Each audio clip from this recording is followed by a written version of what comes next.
મિત્રો, આવી બીજી અનેક યમ્મી અને ટેસ્ટી રેસિપીઝ જોવા માટે ગુજરાતી રસોઈ ચેનલને સબસ્ક્રાઈબ કરશો અને બાજુમાં આપેલા બેલ આઇકોનને પણ ક્લિક કરશો, જેથી કરીને મારી નવી રેસિપીઝના નોટિફિકેશન તમને ઓટોમેટિકલી આવતા રહેશે.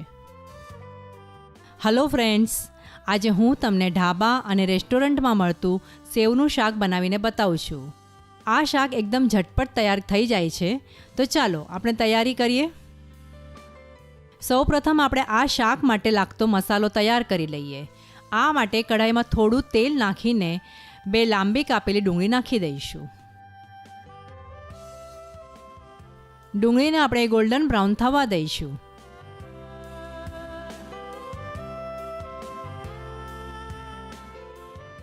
હવે આપણી ડુંગળી ગોલ્ડન બ્રાઉન થઈ ગઈ છે.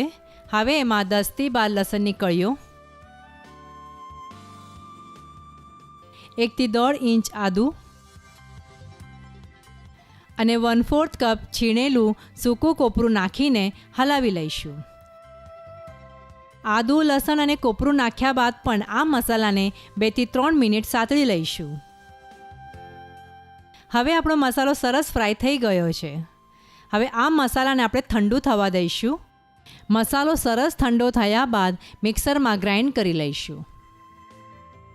મિત્રો, આ મસાલો ગ્રાઇન્ડ કરતી વખતે થોડું પાણી નાખીશું, જેથી આપણી સ્મૂથ પેસ્ટ તૈયાર થશે. શાક માટે મસાલાની પેસ્ટ તૈયાર થઈ ગઈ છે. હવે આપણે જેમાં મસાલો તૈયાર કર્યો હતો એ જ કઢાઈમાં થોડું તેલ લઈને 1 ટીસ્પૂન જીરું, 1/2 ટીસ્પૂન હિંગ,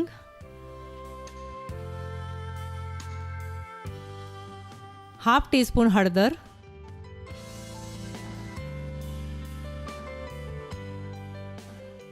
1 થી 1.5 ટીસ્પૂન ધાણા જીરું, 1.5 થી 2 ટીસ્પૂન લાલ મરચું નાખીને આ મસાલો થોડો સાતળી લઈશું. મસાલો સાતળતી વખતે ગેસ આપણે સ્લો રાખીશું.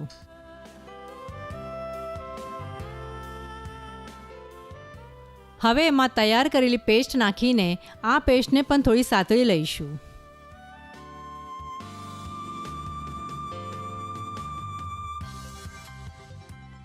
આ મસાલામાંથી તેલ છૂટે ત્યાં સુધી એને ફ્રાય કરતા રહીશું. હવે આ મસાલામાંથી તેલ છૂટવા લાગ્યું છે.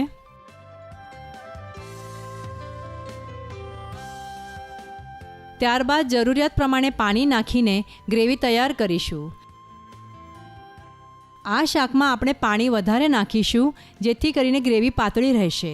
કારણ કે જ્યારે આપણે સેવ નાખીશું ને ત્યારે આ રસો થીક થઈ જાય છે. ગ્રેવીને આપણે એકવાર હલાવી લઈશું.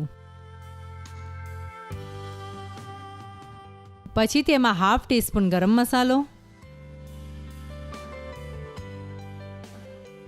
અને સ્વાદ પ્રમાણે મીઠું નાખીને ફરીથી એકવાર હલાવી લઈશું.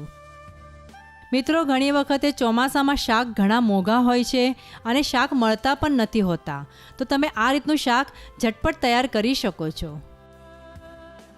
હવે આ ગ્રેવીને 2 થી 3 મિનિટ ઉકળવા દઈશું.